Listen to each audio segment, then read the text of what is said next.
Está guardado aquí. No, porque aquí ya. Veamos cómo se descarta. Veamos cómo se descartan las otras hipótesis de la finalidad del simulacro que hicieron para que no sospechara de Johan. A. ¿Sería que Miguel Ángel Arrieta no podía saber del plan criminal? Y la respuesta es que él tenía que conocer con alguna probabilidad del plan, por lo menos el del hurto. Dijo, iban por 100 millones, él conducía el vehículo y fue el encargado de maniobrar para impedir que el vehículo que me transportaba continuara su marcha. B. Alberto Mario Cabreras, alias Ñeco. También sabía que el plan A, por razones mecánicas que padeció el vehículo, no se pudo cumplir. Entonces fue consciente que había que ir tras nosotros para hacernos regresar a la casa, en donde por lo menos sabía que se iba a cometer el hurto de los 100 o 150 millones de pesos. De 150 millones de pesos. C. Ante Jesús Gutiérrez Arrieta, alias Chucho.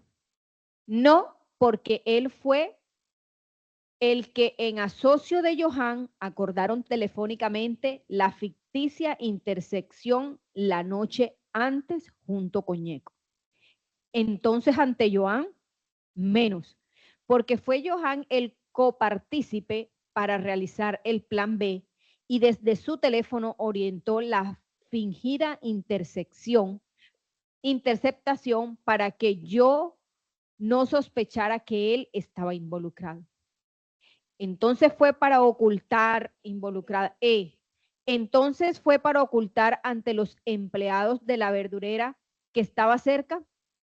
No, porque por el comentario ellos nada, perdón. No, porque por el contrario ellos nada tenían que ver con el asunto.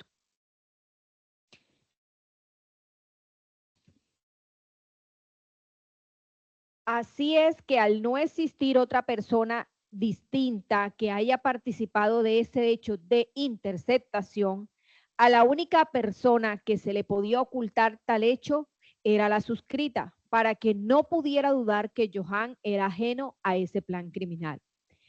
Este es un simple razonamiento aductivo que haría cualquier investigador judicial para haber descartado desde el inicio de este proceso una tal hipótesis incriminatoria en mi contra. Originada en el supuesto testimonio que mucho tiempo después de los hechos, de muchas entrevistas e interrogatorios que vertió Johan ante la fiscalía, supuestamente el día 26 de junio del 2016, hiciera Johan cuando ya había aceptado cargos de total responsabilidad de los delitos imputados bajo unos hechos en que nada se aludía a participación de alguien más, que los allí condenados y ratificados con preacuerdo horas más tarde, ese 24 de junio, ser responsables de los hechos imputados. Pero la fiscalía allí les fijó la pena máxima de descuento para que el juez no pudiera moverse y poner menos. Inaudito esto. Premiar a quienes le quitaron la vida vilmente a mi esposo, a quien prestaba servicio a la sociedad para premiar a estos delincuentes. A un gran padre, hijo, cuñado, amigo, ¿cuál el propósito de esa entrevista del 26 de junio del 2016?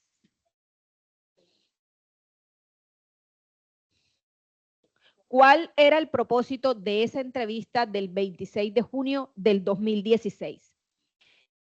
Por lo menos, aquí dijo Johan que él jamás dijo algo así, que no me incriminó porque soy inocente de esos hechos, que eso fue obra de Julián Triviño, que su abogado estaba mangualado con la fiscalía y que sospechaba que era el supuesto informante.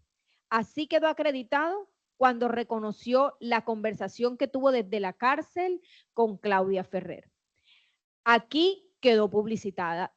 De todas maneras, esa entrevista, al final su abogado pedía rebaja por colaboración según ley 600. En la entrevista de Chucho, igualmente, luego admite no conocerme, que simplemente sospecha porque no me moví cuando me puso el arma en mi cabeza, y relatar hechos incoherentes, incontrastables, no corroborados, también luego de negar que él no pidió nada a cambio. Se le impugna de credibilidad, pues él de manera directa pide que se quiten algunos delitos y se le rebaje la pena. De estos hechos previos al ingreso a la residencia, que por algún tiempo nos sirvió de morada a Eduardo y a mí, a nuestra familia, están corroborados por los partícipes del homicidio de mi esposo. Veamos. El señor Miguel Ángel Arrieta dijo dónde y cómo interceptó el vehículo en donde íbamos Joan y yo. Como quiera que fuera el conductor del vehículo con el que nos interceptaron y de conter apoya la hipótesis absolutoria que por adopción debió haber trabajado la investigación del ente acusador y que la suscrita extraña que no se haya trabajado por parte de estos. El testimonio de Johan Beltrán Ulloque en juicio. Es claro en manifestar que solo él y nadie más que él sabía el motivo de la ficticia interceptación, pero que yo no conocía nada de eso. Esto confirma que la hipótesis exclusiva de determinación de Johan no fue contemplada por la investigación de la Fiscalía. Alberto Mario Cabrera alias Ñeco también fue enfático en manifestar la manera como nos interceptaron y el regreso forzado a que me sometieron para poder ingresar a la residencia donde cometieron el crimen. Su testimonio también aporta la hipótesis absolutoria narrada por mí, bajo la gravedad del juramento, al punto que no requirió contrainterrogatorio. Jesús Gutiérrez alias Chucho, como encargado de coordinar el plan B con Johan, vio cómo ese plan se llevó a cabo sin dificultad alguna, pues contribuyó en el diseño y a fe que lo logró. Después de haber sido el protagonista y así reconocido en juicio de todos los vejámenes a que fui sometida para alcanzar el nefasto propósito del hurto y muerte de mi esposo. Su dicho en juicio tiene un alto poder probatorio para respaldar, sin él quererlo, la hipótesis absolutoria de ausencia total de participación mía, tanto en el hurto como en el abominable crimen de mi esposo.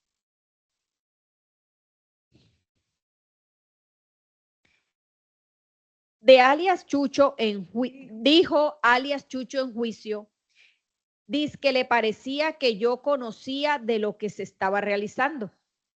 Esta sugerencia frágil e incriminatoria por una supuesta tranquilidad con la que enfrenté los vejámenes del recorrido desde el 89 no tiene ningún fundamento en lo fisiológico ni en lo psicológico. De todas maneras, he sabido que el miedo produce cambios en el cuerpo, esencialmente en el rostro. Las cejas se alzan y los labios se apartan. El rostro palidece y el corazón palpita aceleradamente. Esa vaga expresión de tranquilidad que percibió detrás mío, con la que supuestamente afronté la situación, no obstante a que no apreció mi cara, es muy genérica y mentirosa. Perse no aporta ningún conocimiento, ni siquiera en grado de sospecha, sino está acompañada de uno de los criterios objetivos atrás señalados. Y del inesperado testimonio de Johan Beltrán, ¿qué se puede inferir? Yo no voy a discutir aquí si Johan me incriminó o fue un dicho que plasmaron a su espalda y quienes hayan sido los gestores de tan injusta incriminación. Lo único que puedo decir es que con lo que se dice que él manifestó en declaración jurada, me hicieron un mal irreparable. Llevo 8 años de un tormentoso vivir. Me acuesto convencida de mi inocencia y me levanto y en cada rostro que veo me parece ver el rechazo a una mujer. Que lo único malo que hice fue haber permitido que Johan compartiera pocos meses mis sentimientos por lo que atravesaba en esos momentos y permitiera que los usufructuara con pasiones perversas. Que sea cierto o no que él me incriminó, no está en mí. La respuesta está en aquellos estudiosos de la epistemología que como ciencia integrante de la filosofía del derecho determinen si lo dicho por Johan en cuanto a la presunta incriminación plasmada en un escrito tiene fundamento en la ciencia o en los hechos o en la regla de la experiencia, que como hechos indicadores que también fueron, puedan respaldar una inferencia en tal o cual sentido. No agradezco que se haya dicho la verdad en juicio por parte de Johan. Debe agradecer la jurisdicción penal porque le permite tomar una decisión basada en criterios de la sana crítica a la que pertenece las reglas de la experiencia, la lógica y la ciencia. Le parecerá raro a usted, señoría, que yo hable en estos términos, pero no, señoría. Es la simple traducción jurídica que alguien me hizo de mi lenguaje sencillo y honesto, como quien quisiera traducir un texto que en el idioma extraño no lo entiende, pero que traducido lo logra comprender.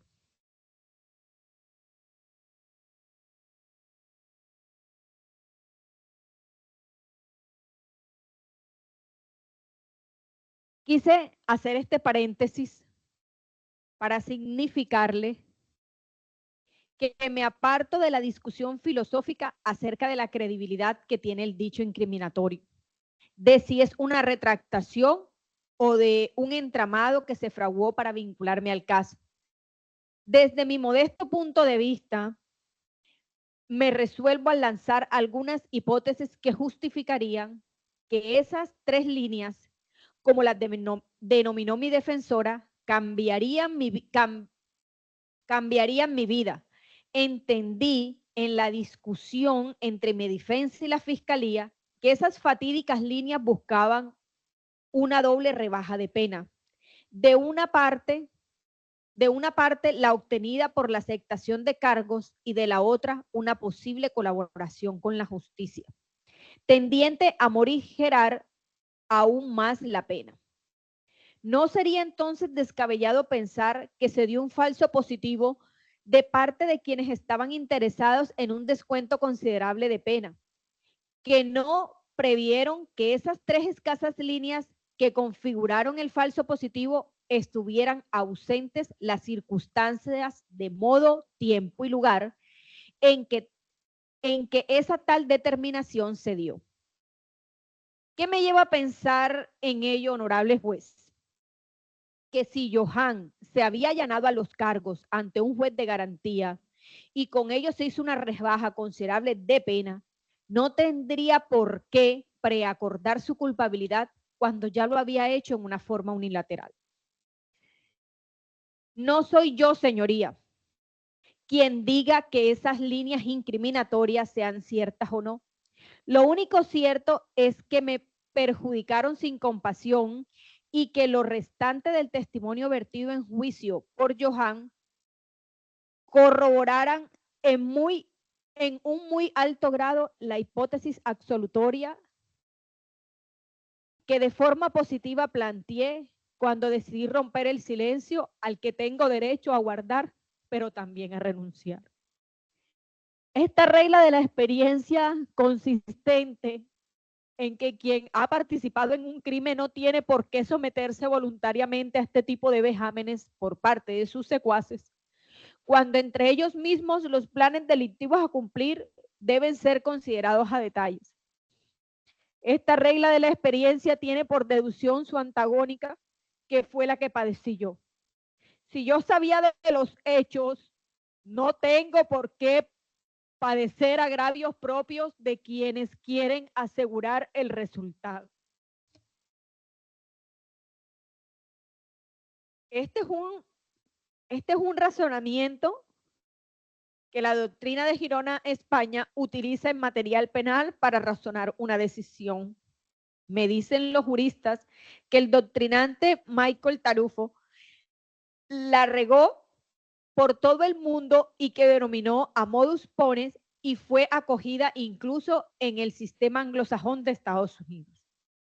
Este hecho indicador, es decir, la regla de la experiencia, consistente en haber recibido la suscrita improperio desde el momento de la interceptación hasta la consumación de los delitos, se puede deducir con alta probabilidad la falta de intervención en el asunto. Por sí solo, la revelaría a usted de valorar cuál de las versiones vertidas por Joan en donde la última de tantas supuestamente me incrimina en el delito. Porque la hipótesis absolutoria que planteé no fue desvirtuada en el contrainterrogatorio y menos fue tenida en cuenta por la investigación acusatoria que dejó esta laguna probatoria. Queda como conclusión que mi presencia en el vehículo obedecía a uno de los tantos viajes que yo hacía en el vehículo conducido por Johan Arrioacha, luego a donde me transportaba a laborar junto a otras personas. Pero es que a esta regla de la experiencia se le podría sumar una regla de experiencia psicológica que resultaría del siguiente hecho. En la misma fecha, momentos después de ocurrido el hecho, fui llamada a rendir entrevistas sobre lo sucedido. Dentro de esa diligencia y a partir de mis datos, los investigadores obtuvieron un retrato hablado sobre uno de los sicarios. Nunca me negué a hacerlo. Quise con esta actuación de mi parte que el crimen no quedara impune.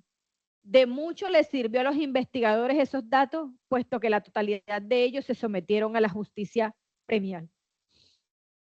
Un análisis psicológico diría que si yo hubiese participado de tal crimen, la información que hubiese proporcionado hubiese sido de distracción en la identificación, porque con ello me estaría protegiendo de una incriminación posterior. Di los datos sobre la identidad de uno de los acusados, lo que consideré había percibido después de aquella reacción traumática que sufrí en virtud de los vejámenes a que fui sometida. Que me produjo un shock que aquí se escuchó por los testigos de la fiscalía, entre ellos Enrique y Natalia, así lo avisoraron. Así me vieron poco después de los hechos con la muerte de Eduardo y la fiscalía no los refutó sobre ello. Mientras Johan, según se apreció, dio información no real. Es más, él lo reconoció aquí en juicio, que no colaboró con la fiscalía en describir a sus compiches porque él fue el autor de los hechos. Este conocimiento que aporto con estas reglas de la experiencia y de la psicología son válidas porque es la sana crítica uno de los métodos para valorar racionalmente la prueba. Fue también Johan en su testimonio que le dijo, señoría, que después de los sucesos solo tuvimos 2 contactos telefónicos, que compró 2 teléfonos, porque él quería que le informara, que me preguntaron, pero yo nada le dije, que a partir de allí se perdió toda comunicación con él, pero ellos, señoría, obedeció a que yo lo tenía bloqueado y lo desbloqueaba solo para avisarle que tenía que hacer algún viaje o ir a otro lugar. Cuando Eduardo lo necesitaba, porque nuestra relación meses atrás solo quedó comercial. Por eso acosaba a Claudia para saber de mí. Me seguía y luego de conocer su aprehensión, su participación como determinador de la muerte de mi esposo. Esa pena natural que en mi interior me siento ofendida por quien había planeado semejante hecho delictual y una manera de rechazarlo era desconectándome totalmente, no solo de quien había participado de tal hecho, sino de quien se decía para aliviar su pena. Tuvo la osadía de presuntamente, porque repito, Aunque lo tachó de falso en este juicio, permitió que mendigaran participación en él. Es apenas lógico que si yo hubiese tenido la más mínima participación en estos sucesos, había tenido la necesidad de un contacto más frecuente con él a fin de preparar conjuntamente los medios para negar tal hecho y jamás le hubiese proporcionado a la fiscalía los insumos para esclarecer el hecho, como se esclareció con la consecuencia de 4 condenados aceptando su total responsabilidad.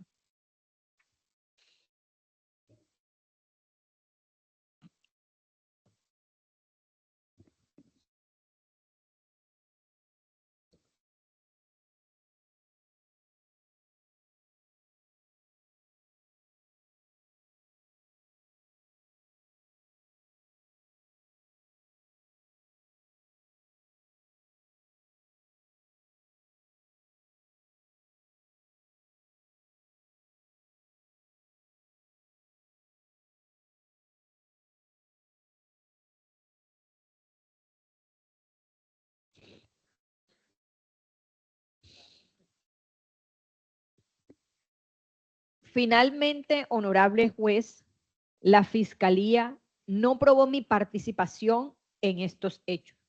¿Y por qué? Porque no existe prueba alguna que demuestre y corrobore su tesis no circunstanciada. Porque las pruebas que solicitó, dizque para demostrarla, mostraron fue la tesis de la defensa. Así quedó sentado en este juicio con la declaración de su investigador líder Enrique Yance, Terán, Natalia Díaz y Fabio Garrido. Por su parte, quien por su parte narró el desorden en que encontró la habitación donde sucedió el hecho. Maletas, tulas, bolsas, esos bolsos, esos hallazgos que permitieron concluir a Enrique Yance que allí hubo un forcejeo, una pelea. Que analizadas esas conclusiones en conjunto con lo que aquí dijo su también testigo perito de medicina legal, la doctora Erika Vargas, al establecer hallazgos y causas de muerte de Eduardo, también dejó en duda el supuesto móvil del homicidio disfrazado según el fiscal de un hurto.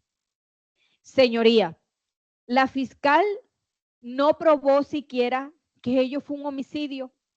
Usted analizará el dicho de esta testigo en conjunto con lo concluido por Yance Terán y hallará lógica en ello, no de otra manera encuentra explicación los hallazgos en el cuerpo de Eduardo consistentes en lo que aparece textualmente en la página 2.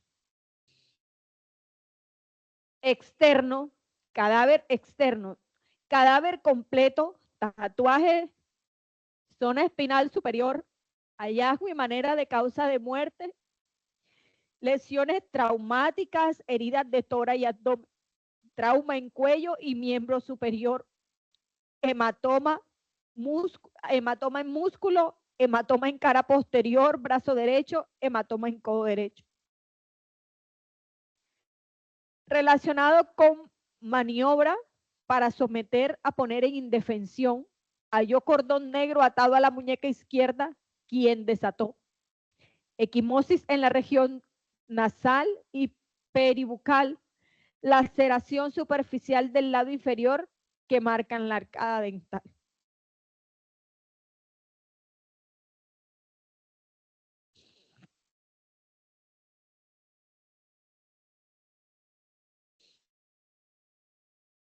Descripción de lesiones traumáticas, página 6.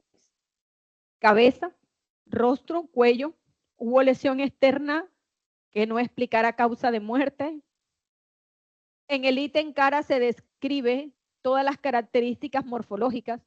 Se describe equimosis violácea de 1.2 por 0.6 localizada en el ángulo externo de la región palpebral derecha, parte externa del párpado superior derecho. Equimosis rojo violáceo de 5 por 3 centímetros localizada en la región nasal. Equimosis línea roja violáceo 8 por 1 en región peribucal derecha alrededor boca al lado derecho y equimosis, color violáceo con laceración lineal de 5 por 0.2, localizado en mucosas, es decir, parte interna del labio inferior. Que por sus características morfológicas y localización es consistente en la presión con bordes dentarios, que quiere decir que esto, cuando el labio es presionado contra los dientes, se puede producir una marca dependiendo del grado de presión. Eso era lo que reflejaba la cara interna del labio inferior, que se había encontrado presionado en algún momento con gran fuerza sobre la arcada dental. Quedaron las marcas color violáceo en la cara interna del labio, es decir, de la boca. Pregunta. Es decir, ¿aparecen equimosis y hallazgos en rostro y cuello? Describe en página 5 equimosis en cuello, mentón, minuto 1, ver minuto 1, raya 15, 33, nasal, peribucal, mucosa. 4, ángulo párpado superior, el segundo nasal, nariz, equimosis peribucal, boca, mucosa lado inferior, labios internos. Pregunta. Atendiendo la lesión en boca, ¿qué pudo suceder? Contestó, abro comillas, puede ser por diferentes mecanismos. Situación que debió investigar y preguntar la fiscalía a quien estuvo con él en el segundo piso en ese momento, o sea, con él, que sería alias Chucho. De lo anterior, señora juez, puede concluirse lo aquí reconocido por Julián Triviño y Ferney Romero en su informe, que los delincuentes, su rol era abordar sus víctimas en vehículo, devolverlas a sus residencias y hurtar sus pertenencias, y en este caso el hurto degeneró en un homicidio.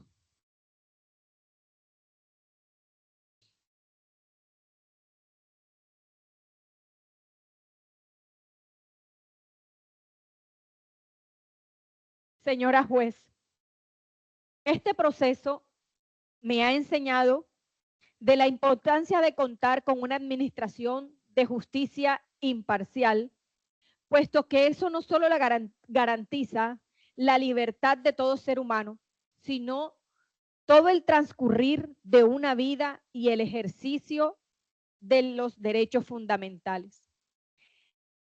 Estas consideraciones, señora juez, estas son las consideraciones, señora juez, para pedir usted me absuelva de los cargos que injustamente me fueron imputados y acusados, que valorados, como le dije, como lo dice la ley, la jurisprudencia y la doctrina. Gracias.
María, si usted me lo ordena, yo empiezo mi defensa. ¿Eso? Sí, claro. Sí, te podría decir para iniciar. Inicie hasta las 5. Tengo un compromiso ahí. En la universidad a las 4, es por eso también. Hacerlo en una hora. Bueno, hasta las 4 La paramos a las 4. Inicie, doctor.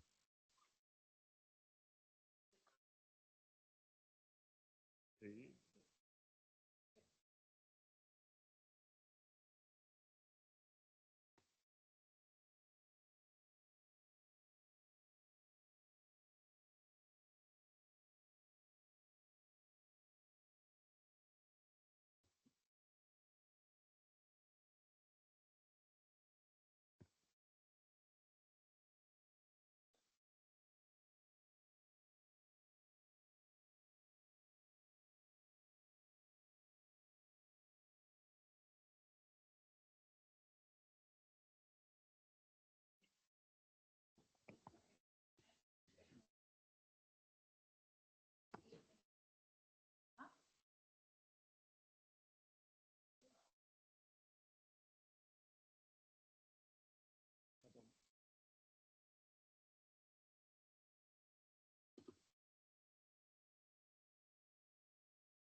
Muy amable, su señoría.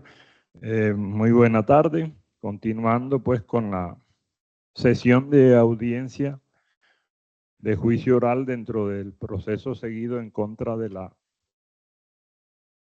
doctora Dayana Yael Asir de la US, viuda de Pinto. Se permite el defensor principal dar inicio a su alegato final, luego de toda esta temporada de acompañar a la procesada en este difícil trance en el cual se ha visto involucrada a raíz de señalamientos que la han tratado y la han señalado de la realización de diversos delitos que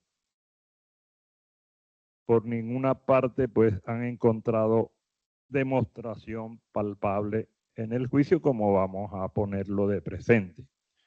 Sea lo primero manifestar que lo que vamos a explicar lo hacemos con el mayor respeto, porque entendemos que este no debe ser un proceso ético ni moral, sino un proceso exclusivamente jurídico acerca de una responsabilidad penal que se ha puesto de presente por la Fiscalía General de la Nación. Precisamente por eso, porque se trata de un proceso jurídico y no de otra naturaleza, nos ceñiremos exclusivamente a las premisas, a los aspectos tratados sobre la base de dos premisas inderogables, señoría. La primera es que los hechos relevantes deben examinarse bajo la lupa de las normas que señala el Código Penal cuando describe conductas presuntamente delictivas, y el Código de Procedimiento Penal cuando dice que a la persona a quien se acusa se le debe tratar con lo que el artículo 29 de la Constitución llama la presunción de inocencia, hasta que la decisión final de su señoría, hasta que una posible segunda instancia examine esa sentencia que usted debe dictar, y eventualmente hasta que se utilice el último recurso, que es el de la casación, la procesada debe ser tratada con el respeto que le reconocen las normas internacionales de derechos humanos, nuestra Constitución vigente desde el 7 de julio del 91 y la ley especialmente dictada para estas circunstancias, como es la Ley 906 de 2004. Pero igualmente queremos empezar diciendo, su señoría, y enfatizar que se nos ha convocado a este juicio a partir del 21 de agosto próximo pasado para examinar con lupa un hecho jurídico preciso y concreto, el de la presunta determinación cumplida por la procesada frente a otras personas que igualmente ya han sido condenadas como coautores materiales de las conductas que precisamente se le atribuyen a la doctora Dayana.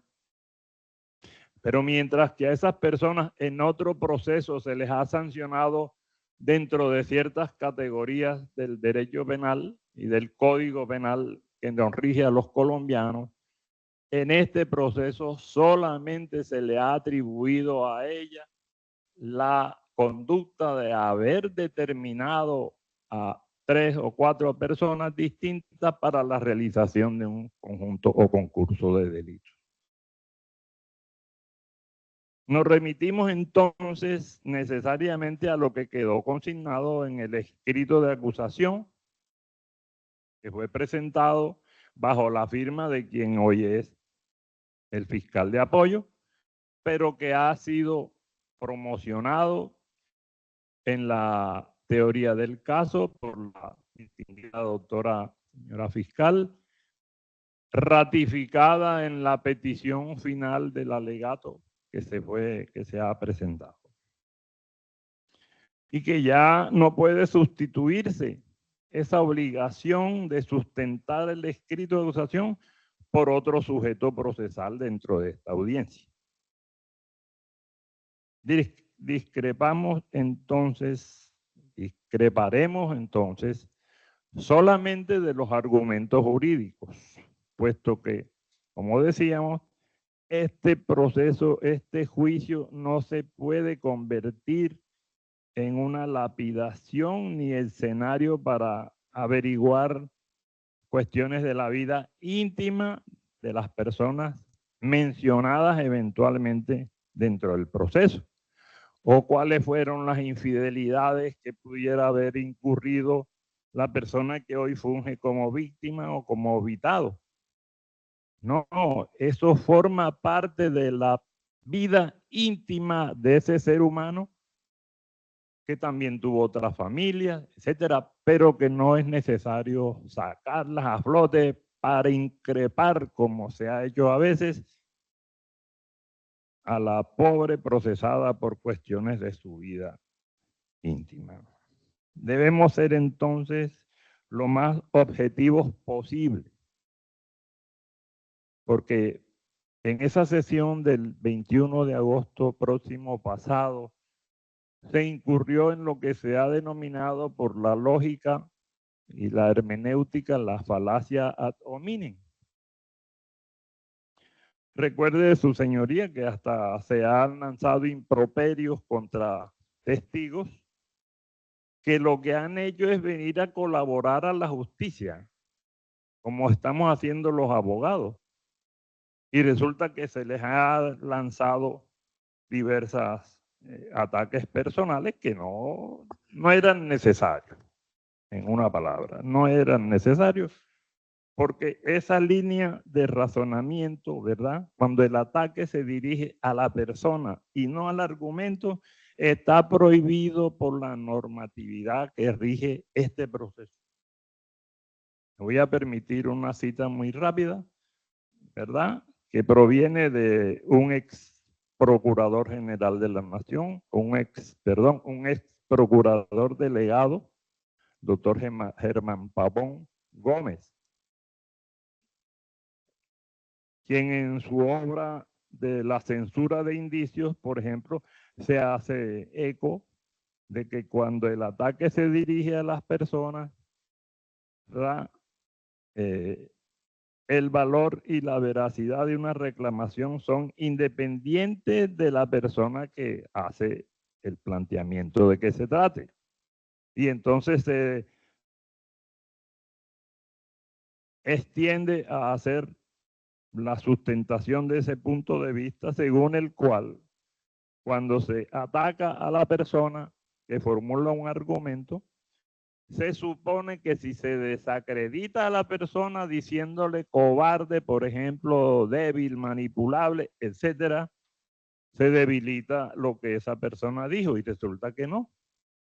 Resulta que lo que esa persona dijo puede costar mucho tiempo después, especialmente ahora con la tecnología que estamos utilizando y que nos permite revisar de nuevo qué fue lo que dijo X o Y testigo, ¿verdad?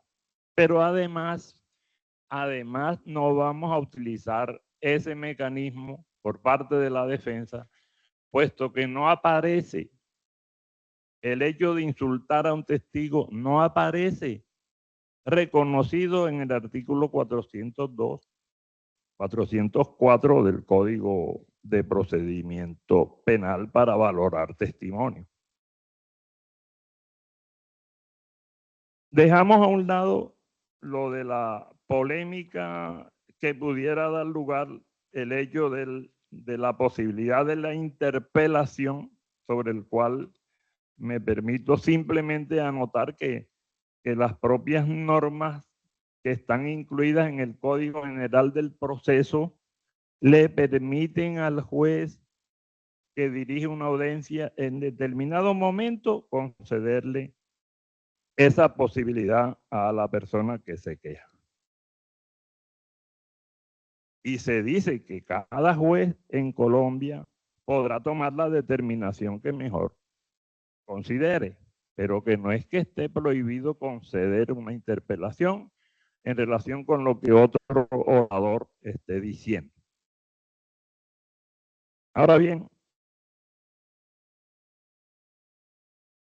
necesariamente debemos partir de el planteamiento que se hiciera por la señora fiscal, que fue la funcionaria que hiciera la petición de condena inicialmente. Y entonces, ¿qué encontramos?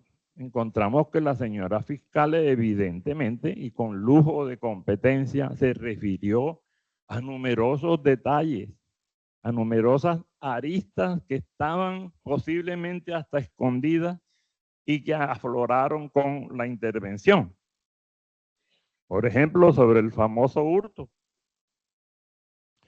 sobre el cual se ha dicho que en realidad se trató de un hurto falso. Esa ha sido la terminología que se ha utilizado, ¿verdad? Para sostener que era una especie de mise en scène con el fin de poder llevar a cabo un homicidio ya previamente acordado.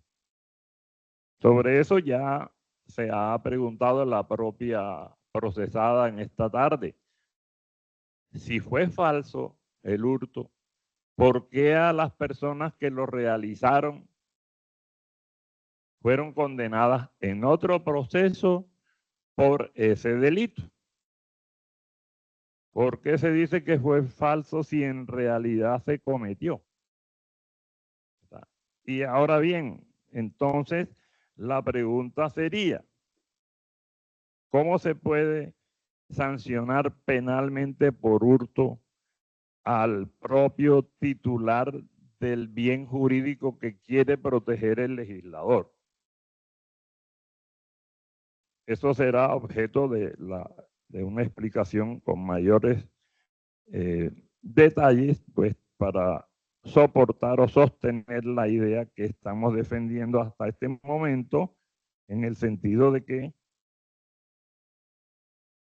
si los otros procesados coautores materiales con su testimonio han permitido tener evidencia y claridad acerca de que sí fue cierto que se produjo el hurto y que no fue tal montaje como se ha dicho en la audiencia. Sobre todo porque los otros coautores materiales así lo han aceptado.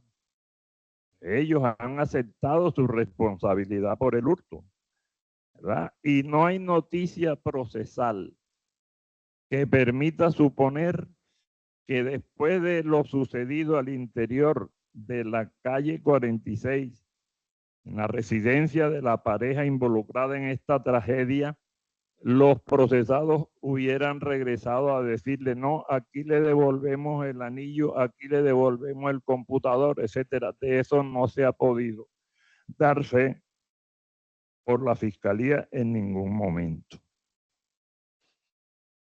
Otro tema mencionado por la señora fiscal es el de la famosa determinación de Dayana, ¿verdad? Pretendiendo de que con la sola información de los condenados, de los autores materiales de las conductas desarrolladas, pudiera tenerse evidencia y conocimiento más allá de toda duda acerca de esa situación. Sin embargo, hay una norma legal que obliga a que lo que el testigo afirme sea fruto de su percepción directa, ¿verdad? El mismo código establece que los hechos sobre los cuales expliquen los testigos deben ser percibidos en forma directa y personal. Y frente a esa observación concreta encontramos lo que dijo el mismo señor procurador, delegado especialmente para este juicio. Él dice, no hay prueba directa de la determinación de la acusada. Precisamente por eso, por esa afirmación hecha por quien está encargado de ejercer el Ministerio Público en defensa de los intereses de las víctimas y de los procesados simultáneamente, es por lo que uno observa a continuación que la propia fiscal trató en principio de soportar su afirmación de la existencia de la determinación en la prueba indiciaria. Y así lo trató igualmente de hacer en su alocución el señor procurador delegado.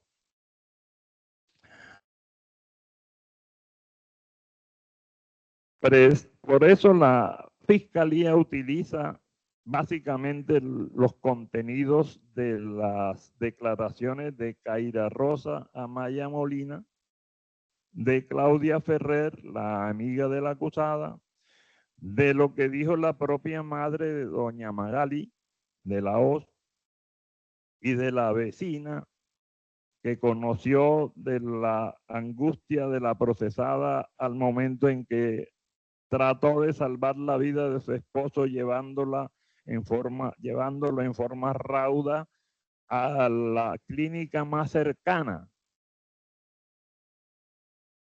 Con esos testimonios, la Fiscalía trató de construir indicios, pero se olvidó de que la construcción de la prueba de la responsabilidad penal a través de los indicios exige el cumplimiento de los requisitos que la doctrina, la jurisprudencia y la ley establecen. Otro tema al cual se refirió la señora fiscal con cierto énfasis al dirigirse a la señora juez, es el de que la defensa habría tratado durante los interrogatorios cumplidos en el juicio de desacreditar a los funcionarios de la SIJIN y del CTI y de la DIJÍN.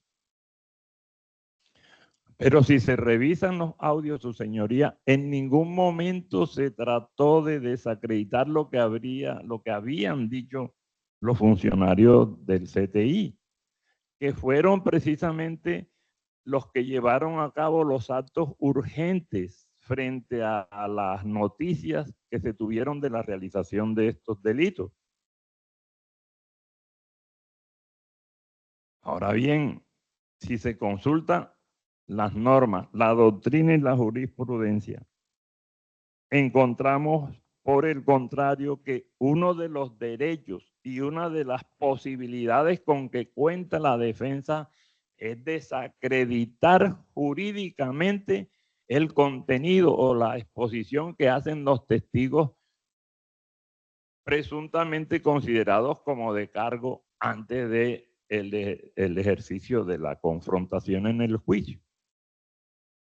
La defensa en ningún momento trató de desacreditar peyorativamente lo que los funcionarios del CTI y de la DIJÍN le manifestaron a su señoría.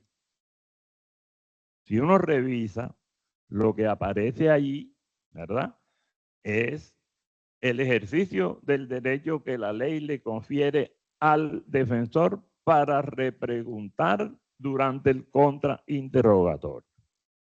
Y siempre se hizo con el debido respeto, ¿verdad?, por los otros sujetos procesales aquí intervinientes, etc.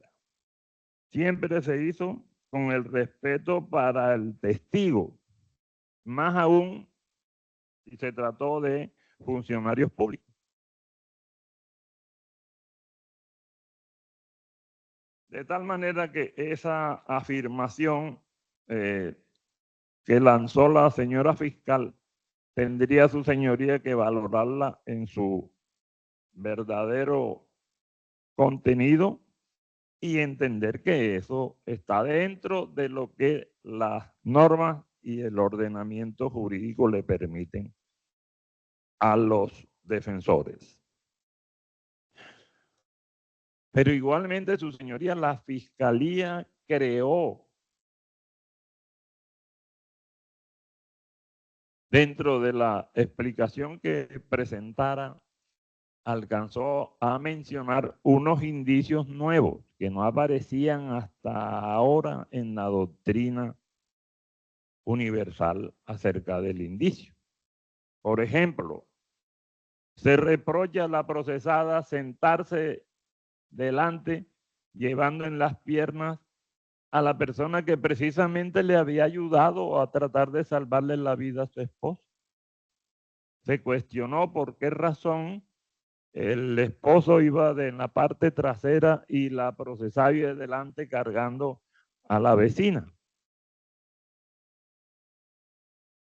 Se ha cuestionado aquí en esta audiencia igualmente haber puesto al herido en la parte trasera de un vehículo. Un herido que tenía o presentaba heridas en la espalda y que por lo tanto debieran estar generando hemorragia. ¿Cuál sería entonces, su señoría, lo más misericordioso y lo más lógico en ese momento en donde la desesperación tenía que dominar las emociones y las actuaciones de la propia esposa del herido? Es como ir más allá, su señoría, en cierto modo, de lo que la lógica, la experiencia humana y el desenvolvimiento de las cosas en esas situaciones límite aconseja o permite. Nos imaginamos que en ese momento habría angustia, habría pánico y que cada uno trataba de poner un granito de arena para que las cosas resultaran lo mejor posible. Pero igualmente, aquí escuchamos a la señora representante de víctimas lanzar unas sindicaciones absolutamente sin fundamento. Se decía, miren la actuación fría de esta persona, mire cómo está riéndose en esta audiencia, por ejemplo. Prácticamente, y sé que el señor fiscal de apoyo recordará criminología, y esto no es sino la consecuencia de resucitar a un pensador como Lombroso, que hacía parte de la escuela positivista del delito, ¿verdad?, que se permitió organizar un atlas a partir de las características físicas, fisiológicas o psicológicas de la persona involucrada en una acusación como esta.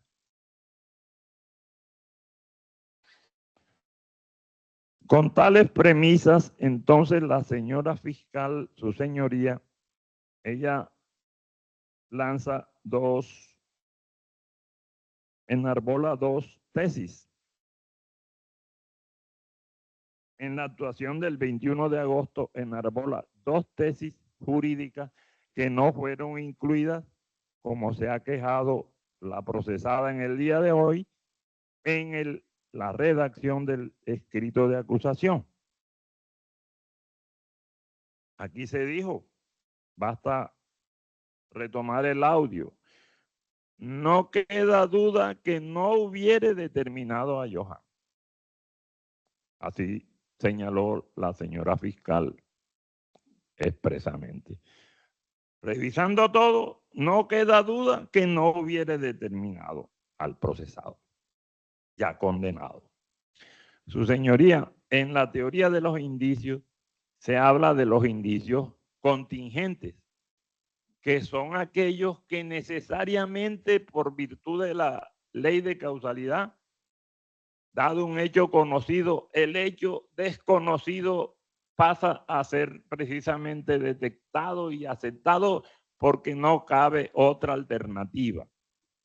Pero en este proceso estamos trabajando toda la investigación y el juicio con base en indicios contingentes que admiten cualquier otra posibilidad. Por ejemplo, en el día de hoy estamos preguntándonos si pudo ser posible que la procesada determinara a todas esas 4 personas o si por el contrario, como lo dijo y lo aceptó públicamente en este juicio, el procesado Johan, el condenado Johan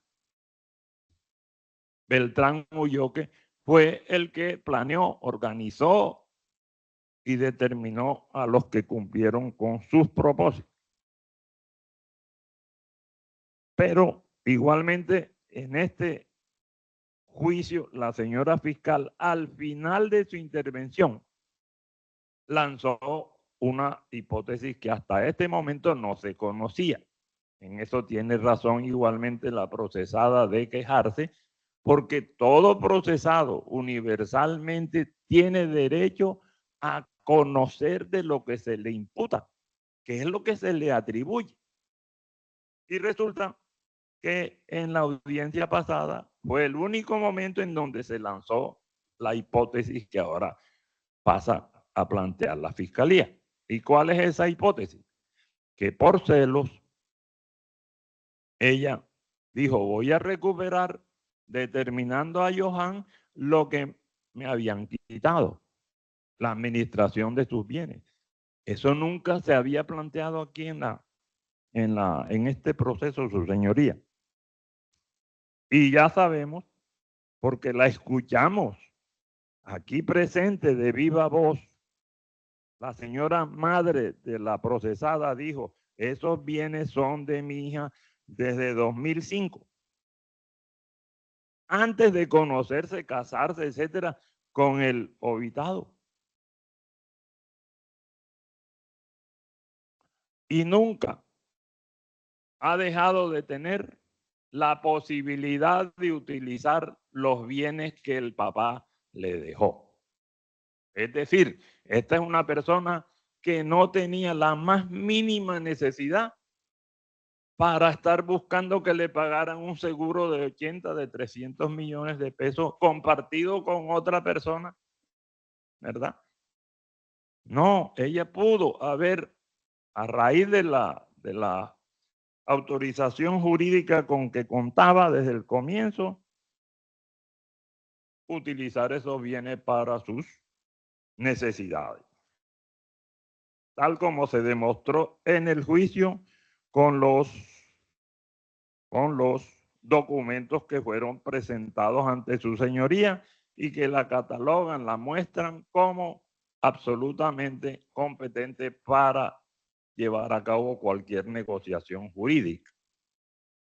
Y por el contrario, aquí se trajo y se explicó por parte de la defensora suplente la vigencia de documentos públicos que no dejan lugar a ninguna duda de que ella es la única titular del dominio sobre esos bienes que afortunadamente tiene derecho desde hace muchos años porque sus padres así lo han permitido.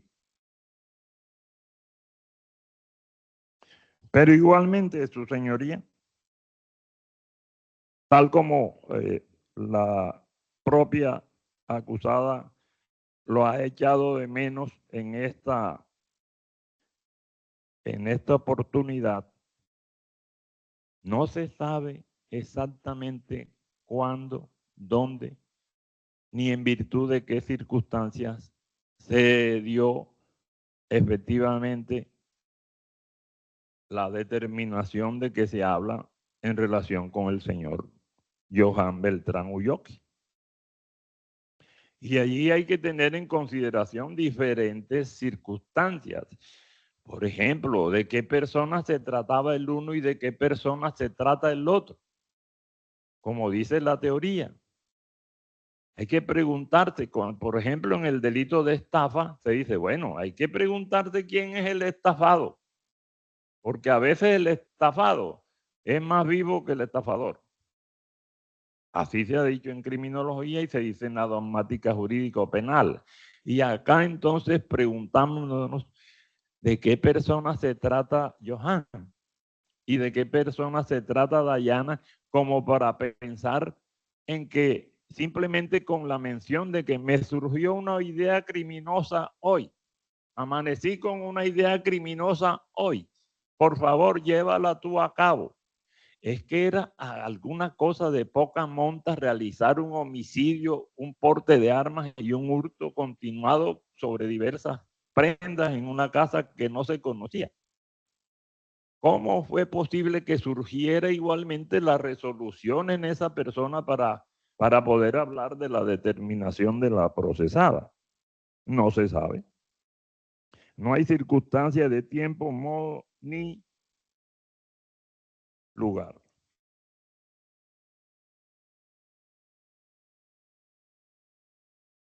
Pero igualmente hay que poner atención en que primero se habla por la fiscalía de una simple idea. Se dice, la de la idea fue ella, dijo el señor, dicen que dijo el señor Johan en una de las entrevistas. Pero en otra ocasión se dice que fue una orden,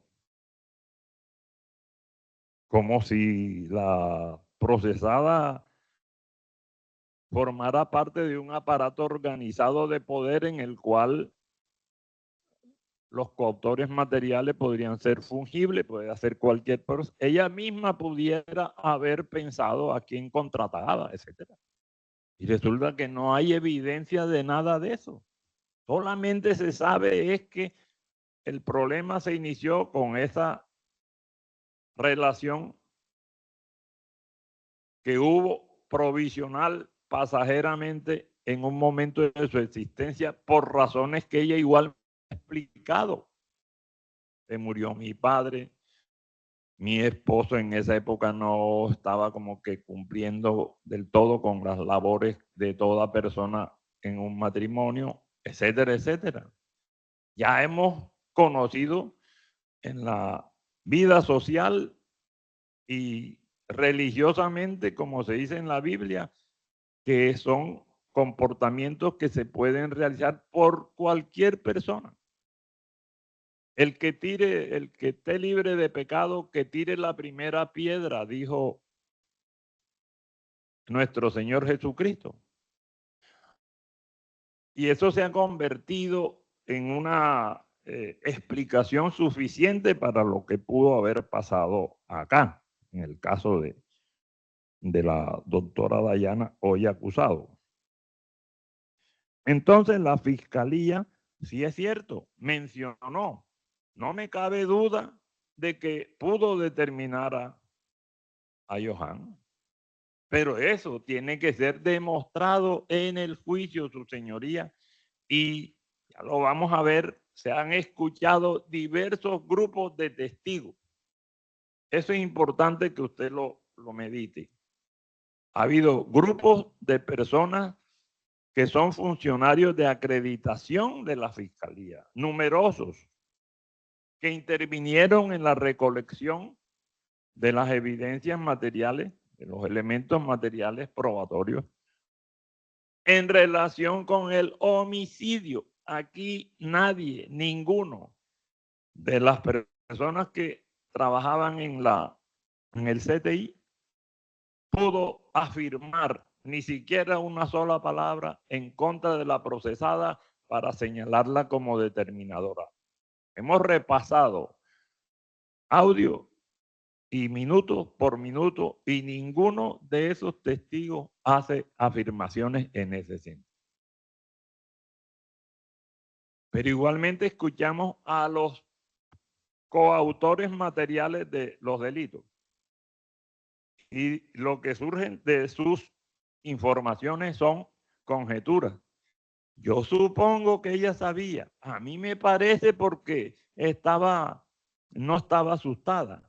Yo supongo porque me lo dijo Johan en determinado momento, que yo era novio de ella, que yo era el amante, etc. Pero ninguno de los testimonios recibidos señala directa y concretamente a la procesada como la determinadora de las conductas que se desarrollaron posteriormente.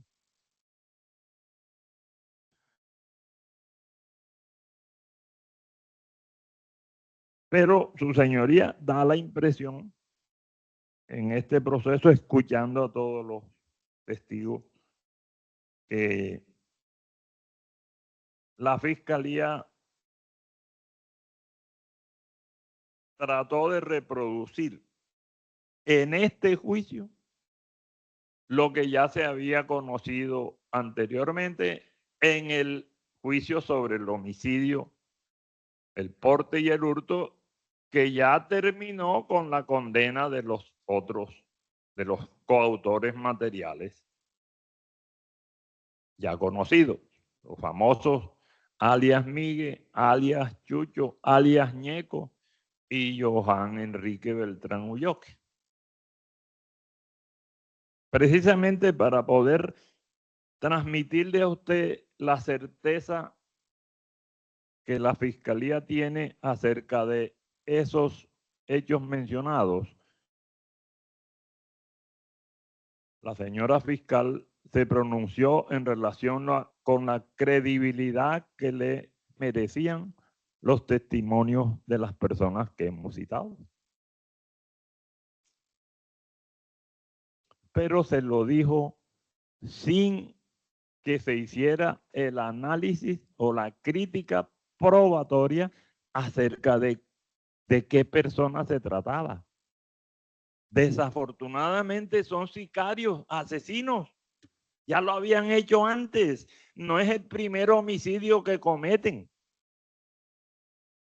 Los propios funcionarios del CTI han manifestado en sus informes. Se trata de personas que hacen eso, de sacar a otro de su casa y después volver a hurtarle las pertenencias y después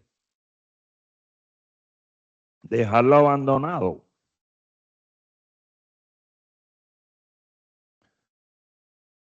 Pero igualmente, en el caso de Johan Beltrán Ulloque, su señoría, hay un aspecto de la subjetividad o de la vida anterior que no se ha traído a colación. Johan Enrique Beltrán Ulloque en realidad no era o no proviene de una familia de delincuentes. Es un delincuente primario.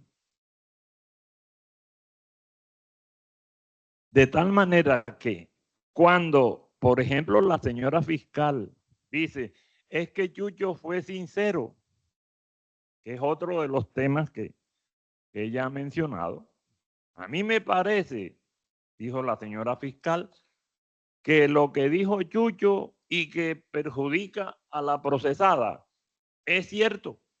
Me parece que fue sincero. Bien. en gracia de discusión, démosle validez a ese argumento. Pero llegará el momento en que tendremos que sopesar y ponderar a quién le damos mayor credibilidad. Se dice que Chucho fue sincero porque vino, se enteró del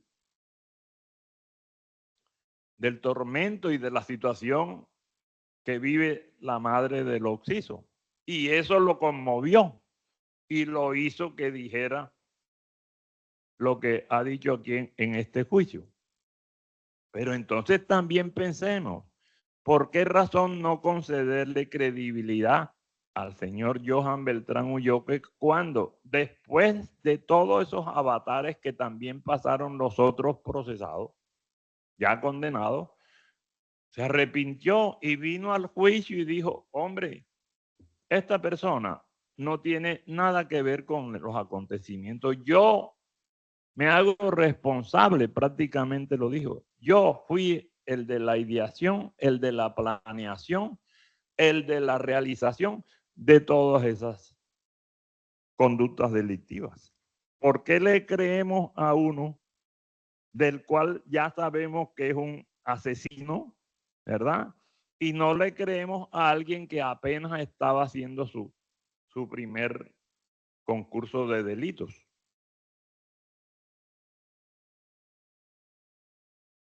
Hay diversos temas que la señora fiscal igualmente trató, ¿verdad?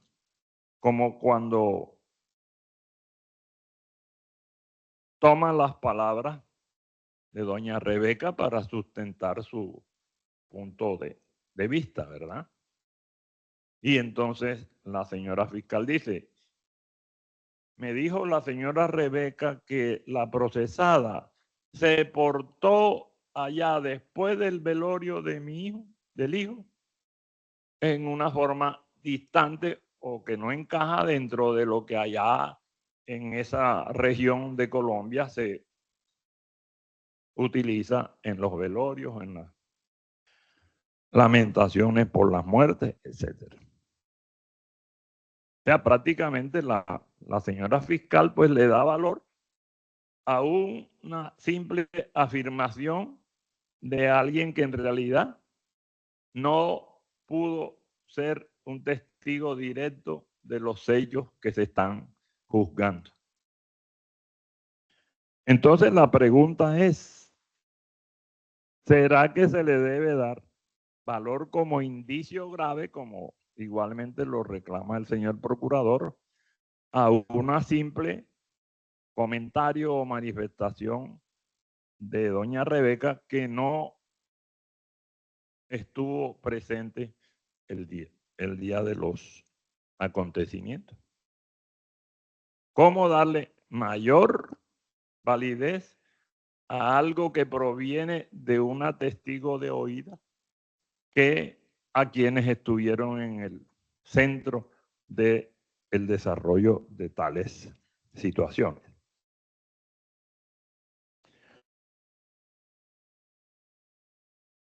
Pero también tenemos que acordarnos que en relación y frente a el planteamiento que se hizo por la Fiscalía, existen dos testimonios que no fueron valorados en toda su extensión, por lo menos en las explicaciones que se hicieron para la petición final de la Fiscalía. Y esos dos testimonios son los de el señor Johan Enrique Beltrán Ulloque y el testimonio rendido por la señora Dayana Yael Facir de la Hoz. No los podemos desacreditar de antemano. Tenemos que sumergirnos en el contenido de sus testimonios, en la subjetividad de las personas que los emitieron, en la forma como lo declararon. Y eso no lo hemos escuchado aquí en el juicio. No podemos desacreditarlo simplemente porque uno ya fue condenado en otro proceso y la otra persona es la acusada. Por el contrario, hoy reivindicó la procesada su comportamiento procesal. Estuvo privada de la libertad por una imputación absolutamente descabellada, porque se le indicó de concierto para delinquir. ¿Y cómo así que una fiscalía acusa a alguien por un delito y ahí mismo en la acusación dice, voy a pedir la preclusión por el delito de concierto para delinquir, porque me he dado cuenta, así dice la fiscalía, me he dado cuenta de que ese delito no existe? ¿Habráse visto semejante manera de limitarle la libertad a una persona inocente? Y esa persona tuvo que soportar eso mucho más allá de la manifestación que habían hecho de que iban a corregir el error. 8 meses, me dice la defensora suplente, quizás más. Pero, su señoría, entonces, este proceso hay que examinarlo con mucho cuidado porque el tratamiento que se le ha dado a la procesada está alejado del debido proceso que le reconocen los tratados, la Constitución y la ley. Pero igualmente, su señoría, desde la misma audiencia preparatoria, no estoy mal, se reclamó respetuosamente por la defensora que se nos diera acceso a las órdenes que se habrían emitido en favor de los funcionarios de la pesquisa para que pudieran cumplir sus diligencias. Pero no fue posible, su señoría. En aquella época fungía como juez del conocimiento otro funcionario, ¿verdad? Que tomó la decisión de que si la fiscalía decía que no tenía esas órdenes en su poder y por lo tanto no podía descubrirlas, entonces siguiéramos adelante el proceso. Aquí vamos a traer a colación, su señoría, una sentencia de la Corte Suprema de Justicia, con ponencia de la doctora Patricia Salazar, en donde precisamente le decretan la nulidad del proceso al Tribunal Superior de nuestra ciudad, porque la Fiscalía no había llevado a cabo el descubrimiento completo y le dedica un capítulo completo de su sentencia al examen y la sustentación de que si es necesario que la Fiscalía descubra las eventuales órdenes que se hayan impartido a los funcionarios judiciales, porque eso es lo único que le permite a la defensa saber si efectivamente se llevaron a cabo las diligencias en forma respetuosa de los derechos humanos dentro del término concedido y si se alcanzaron a recuperar, incautar elementos materiales probatorios. Todo eso lo ha tenido que soportar la procesada en este proceso.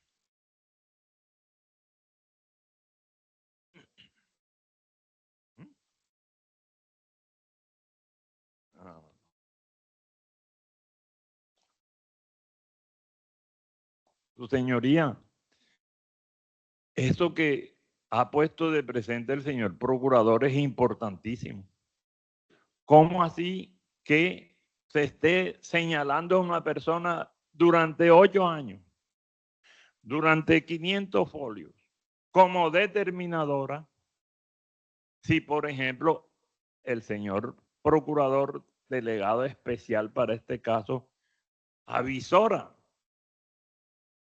considera, explica que a lo sumo lo que podría hacerse o haber sucedido es una coautoría, ¿verdad?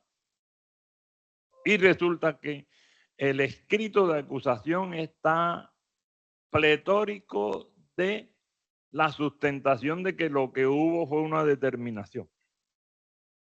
Por cierto, que quien firma el escrito de acusación es el señor fiscal de apoyo y utiliza una nomenclatura que igualmente hubiera permitido que se hubiera oxigenado la discusión dogmática, porque él utiliza una categoría nueva que es la de determinadora coautora.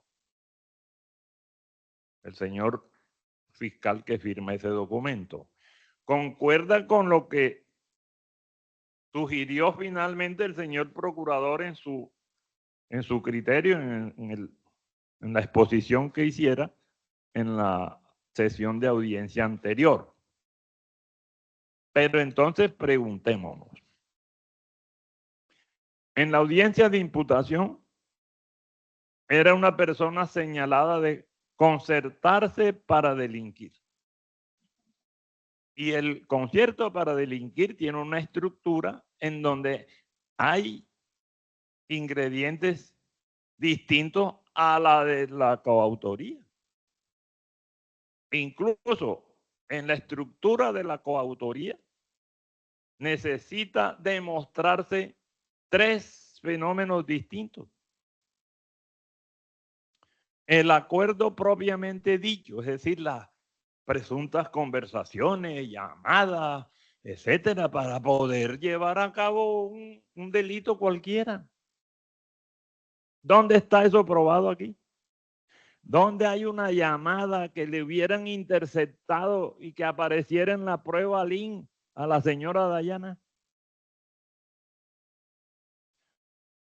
Porque no se trata, ya lo ha dicho la Corte, no se trata de condenar por condenar. Señores, la Corte dice, ahí es que acertar. Es decir, las sentencias tienen que convencer a 3 grupos de personas distintas. A las partes que trasegaron durante toda la investigación y todo el juicio.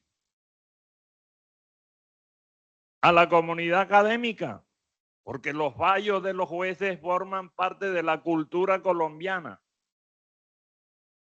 Y tienen derecho los ciudadanos que viven en Colombia a saber cómo se falla en Nariño, cómo se falla en Ipiales, cómo se falla en Barranquilla. Aquí no podemos dejar nada escondido, ¿no? Todo hay que publicarlo y que lo conozcan las opiniones que se forman. Pero igualmente, la propia sociedad en su conjunto. De tal manera que si se dice que se acusa a alguien por un delito, debe haber la suficiente claridad para que esa persona misma se pueda defender como lo reconocen los tratados, con todas las garantías, como dice el artículo 4 de nuestra Constitución. Todas las garantías posibles hay que dárselas a esa persona, porque es que lo que le va a caer encima a esa persona no es solamente la privación de su libertad, es la afectación durante muchos años a toda su familia, a sus hijos, etc. Resulta que no, en la imputación por concierto, en la escrito de acusación, determinación. Y ahora al final resulta que surge, no es que pudo ser coautora, pero si se degrada la valoración del aporte, si se examina la valoración del aporte en una coautoría, se puede llegar al caso del campanero que falló la Corte Suprema, que permitiría una degradación a complicidad. Entonces, no es cosa de poca monta que se diga claramente en el escrito de acusación de qué delito es que se va a defender esta persona en el juicio. He ahí la importancia de la observación que hiciera el señor procurador. Pero si se revisa el audio, nos encontramos con que él dice, sencillamente dice, considero que se le debe condenar por coautor. Ajá. Pero debe sustentarse la petición porque es posible que el propio fiscal de apoyo que firmó el escrito de acusación o la propia y distinguida doctora señora fiscal principal consideren que no, nos casamos con la hipótesis de la determinación porque esa es la que quedó demostrada.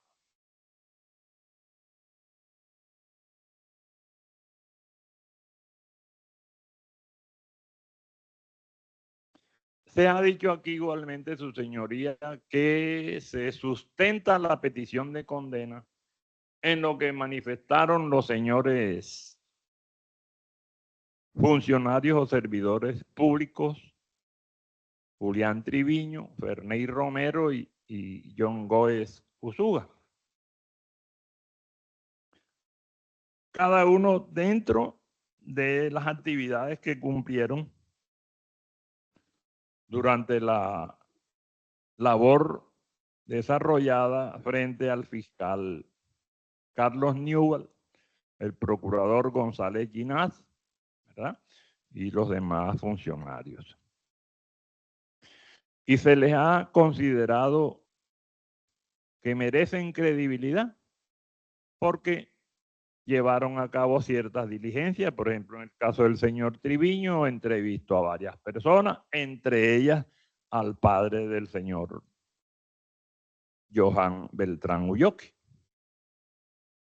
Entonces se ha dicho, hombre, como ellos llevaron a cabo estas diligencias, es lógico reconocerles que lo que dicen allí es cierto. Efectivamente, cuando se hicieron los interrogatorios directos por parte de la Fiscalía, esos tres funcionarios fueron amplios en sus explicaciones, fueron detallistas, suministraron varias informaciones, aristas, etc. El problema fue cuando ellos fueron sometidos al contrainterrogatorio por la defensora suplente de la doctora Daya. Ahí empezaron a patinar. Ahí entonces, tanto el señor Triviño como el señor Romero como el señor Góez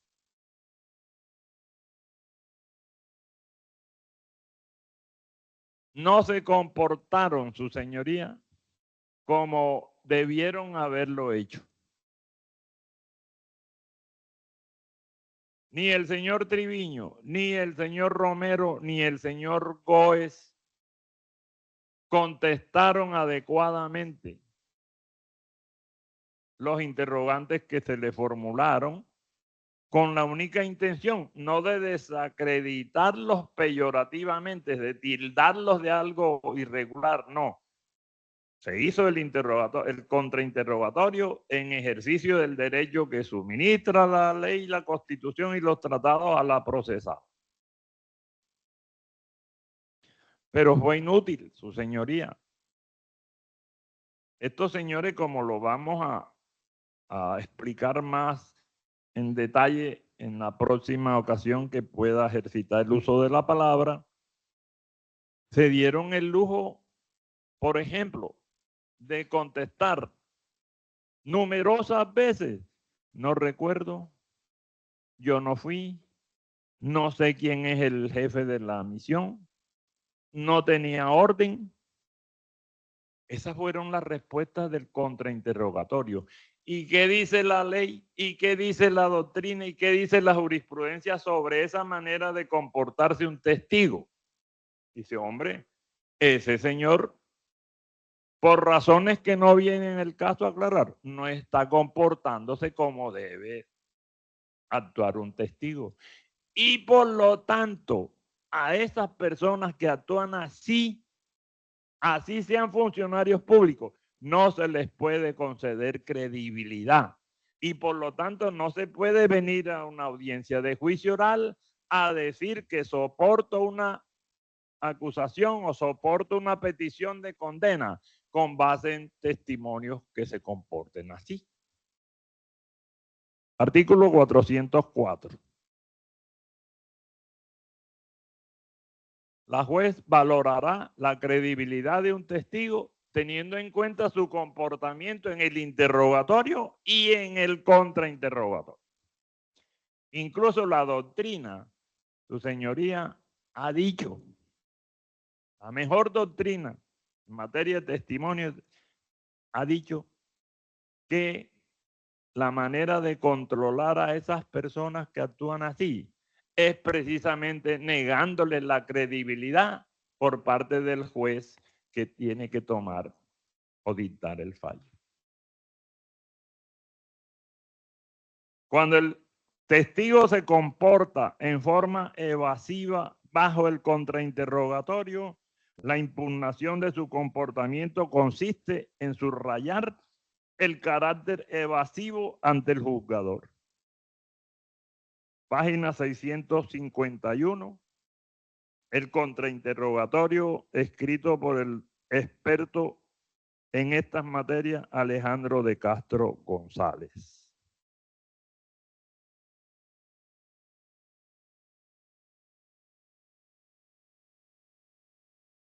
Pero este autor colombiano se apoya, como siempre hacemos acá en Colombia, en un autor conocido de todos los sujetos procesados en este juicio.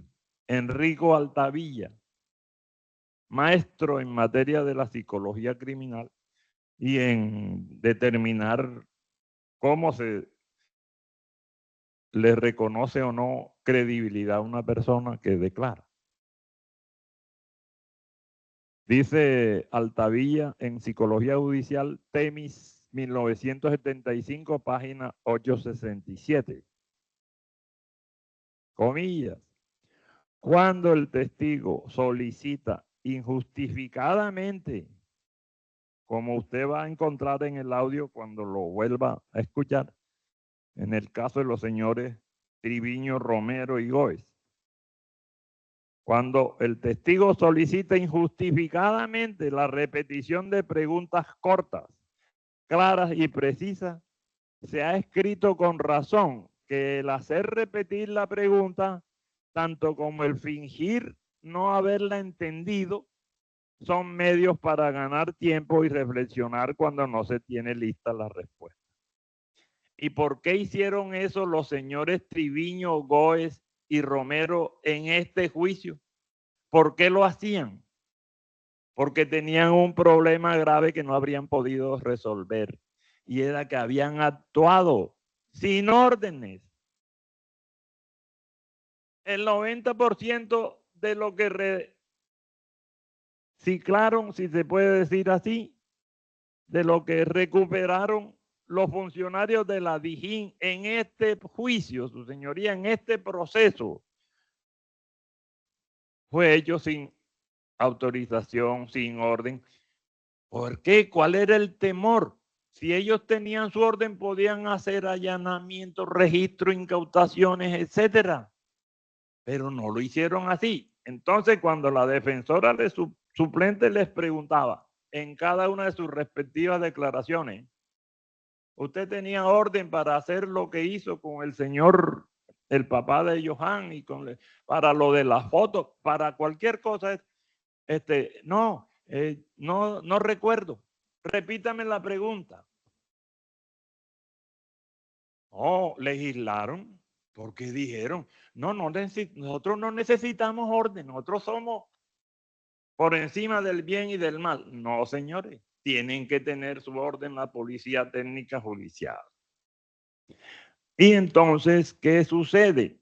Volvemos al punto de partida, que el artículo 404 de la ley 906 de 2004, que es la que rige este proceso, dice que de allí el juez puede extraer indicios. ¿Indicios de qué? Indicios de que esas personas no se comportaron bien, no actuaron bien en el proceso y las famosas informaciones que le suministraron a la fiscalía carecían de veracidad o de legalidad o de autenticidad o de credibilidad en cualquiera de sus aspectos. Sin embargo, nosotros no vamos a insultar a Triviño. No los vamos a insultar a ninguno de ellos. Sabemos de que la intención posiblemente era buena, era llegar al resolver el caso como lo hicieron con los coautores materiales ya condenados. Pero el problema es que este juicio solamente pretendía llegar a obtener una respuesta fidedigna, verosímil, legal, etcétera, acerca de la determinación de la señora Dayana para con el señor Johan. Por cierto, vale la pena, su señoría, igualmente resaltar que la señora fiscal muy juiciosamente solamente menciona en su petición de condena el hecho de que Dayana hubiera determinado a Johan Enrique Beltrán Ulloa. Al comienzo del proceso se mencionaba, se discutía de cómo hizo para determinar a Chucho, cómo hizo para determinar a Ñeco, cómo, etcétera.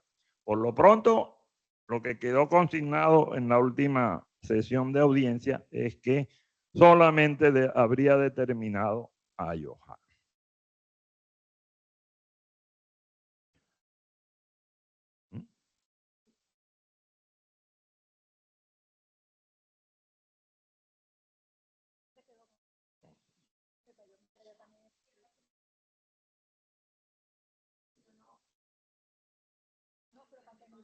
Espérate. No, sí, doctor, ya.